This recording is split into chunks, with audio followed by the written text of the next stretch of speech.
E na semana em que a tragédia com o avião da Voipaz completa 1 ano, o Domingo Espetacular teve acesso aos detalhes da investigação e a registros inéditos do embarque de passageiros momentos antes da decolagem. Nós conversamos com exclusividade com familiares das vítimas e ex-funcionários da empresa. E os depoimentos confirmaram a precariedade com que os aviões eram conduzidos pela Voipaz. 37 segundos girando no ar em queda livre. Mataram 62 pessoas, arrasaram com 62 famílias. O que provocou a queda do voo 2283? Estamos tentando juntar o quebra-cabeça para entender por que aconteceu daquela forma. Falha mecânica ou humana? Por que se instaura um inquérito? Houve crime? Os próprios passageiros já chamavam de passa-medo. 1 ano depois do acidente, como estão as famílias das vítimas? E quais as conclusões das investigações? Meu Deus do céu, caiu um avião do meu vizinho!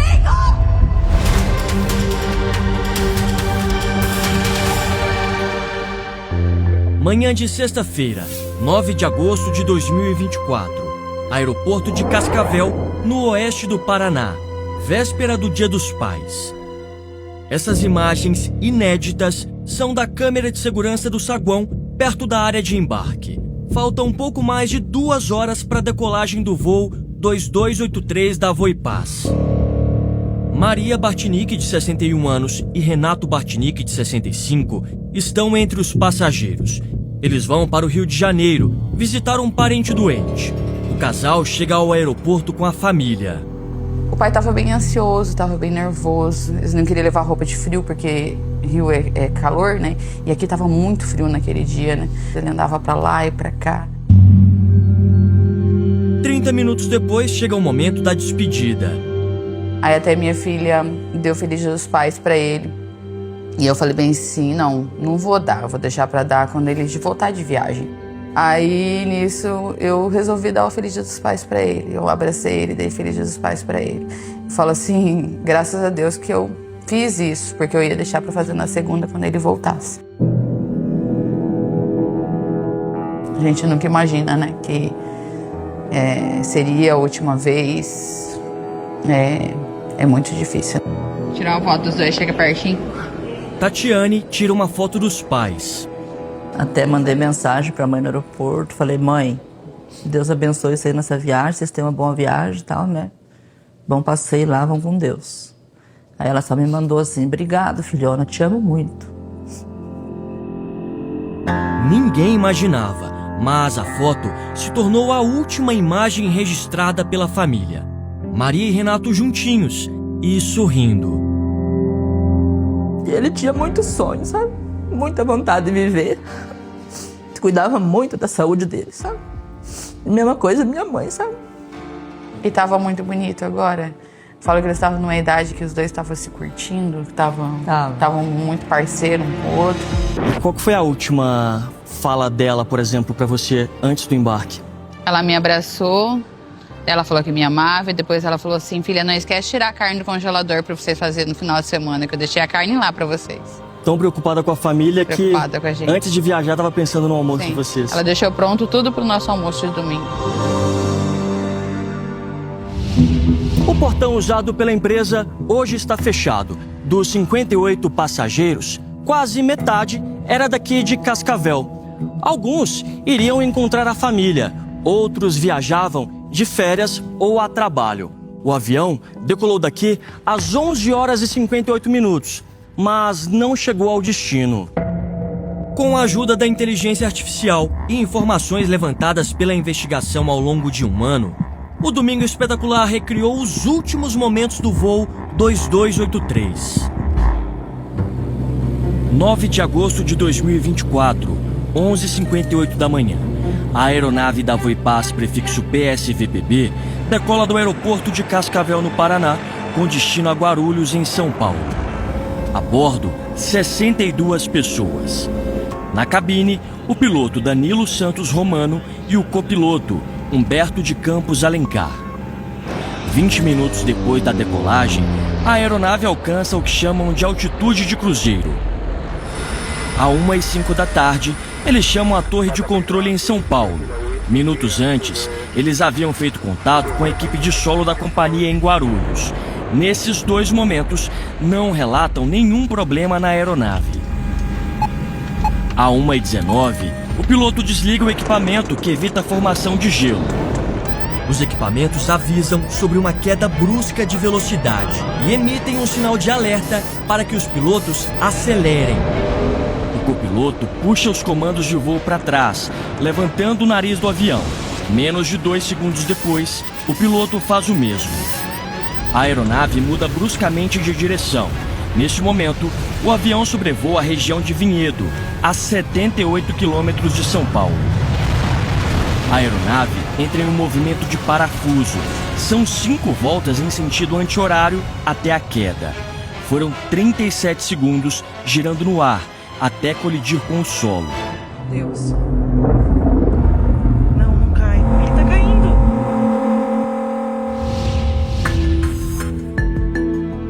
Dona Fátima não sabia, mas a filha, Ariane, de 34 anos, e uma amiga também estavam no avião. E elas muito empolgadas, muito felizes, porque elas tinham sido convidadas para um congresso de oncologia, que é o sonho de 2 residentes. Ariane é essa de rosa. Foi o marido dela quem levou as 2 médicas até o aeroporto.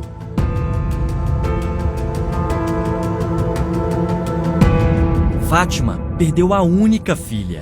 Hoje, é porta-voz de uma associação que defende os interesses dos familiares das vítimas.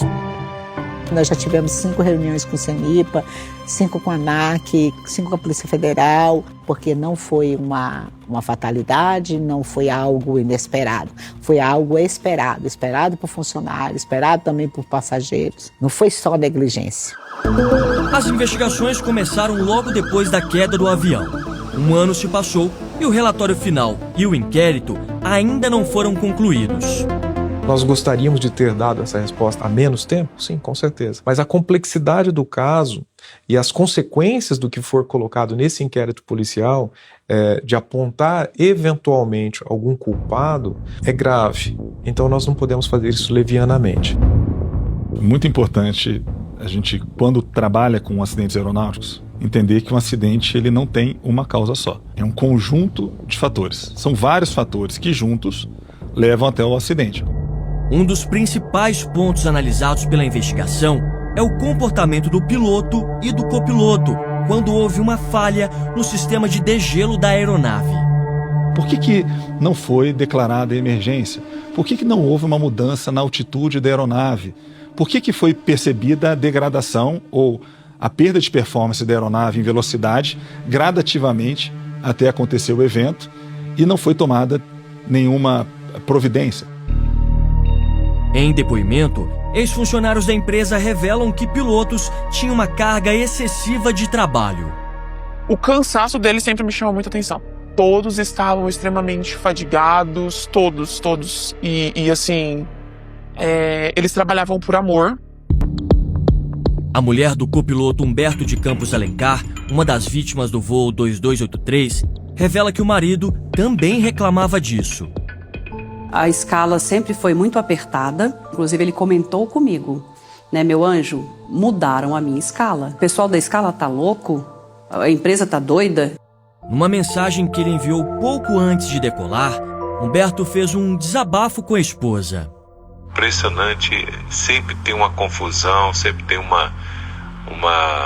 alguma coisa de errado, né? É impressionante, raramente tem um voo assim redondinho, sabe? Rosana guarda os óculos e a aliança de Humberto que estavam com ele naquele dia. Ela tem certeza que o marido fez tudo o que podia para evitar a tragédia. Não houve falha humana do meu marido. E não é porque ele é o meu marido, é porque eu sei o profissional que ele era e todos sabiam o profissional que ele era. Os relatos dos ex-funcionários indicam que, além dos pilotos, os mecânicos responsáveis pela manutenção das aeronaves da Voipaz também não trabalhavam em condições ideais. Eles ficavam mais de 24 horas no aeroporto, era um time extremamente pequeno e tinha que ser aquelas pessoas, senão o avião não rodava. A manutenção sempre foi problemática, os mecânicos falavam, os despachantes sempre pediram socorro, e a diretoria da cultura nunca fazia nada. Esse é outro ponto fundamental nas investigações. Entender quais eram as condições da Vitor Papa Bravo, a aeronave que realizou aquele voo, e se era seguro voar nela. A gente sabia que, como todos os demais aviões da Voipaz, o Vitor Papa Bravo também era um que dava problema.